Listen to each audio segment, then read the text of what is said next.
heritage of the Lord. The fruit of the womb is a reward.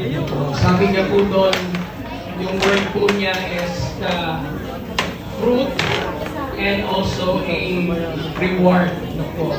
Or other words for it is a gift. Blessing po. Amen po ba? Amen. Amen.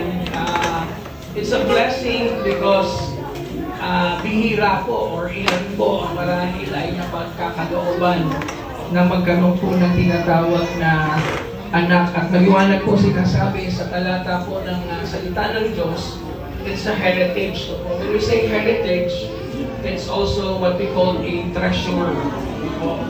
Pinahalaga.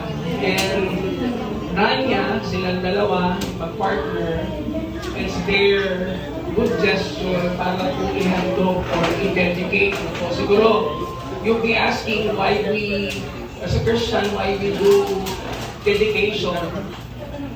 It was clear in the Bible na it was really dedicating yung mga anak ko ang biblical, which means that when we baptize, sa history po ng Bible, baptism happens to those who have already have their mind set talaga that they have decided to be baptized.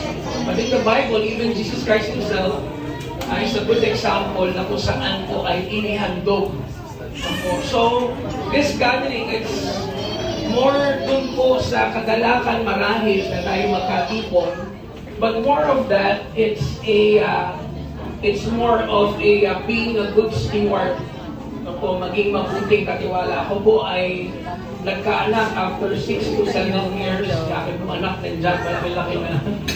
At for that 6 years, I've been praying na magkaroon po ng anak.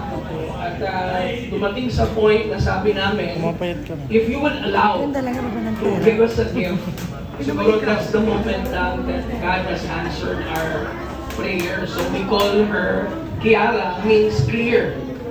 In Italy or Italian word means clear or clear answer, clear. So sa ating po buhay, it's a gesture for a family or a couple para po ihandog po nila ang kanila sa Panginoon. Amen po ba? Amen po ba? Amen. Parang tingin niya sa akin chicken na. Saglit na lang po. I like to call on si Rania, rin si Baby Ibo or Ibrahim Ahmed. Lebron ba? Hindi kasama. Si Tito lang yan, magaling na player. Alam ko na kilala.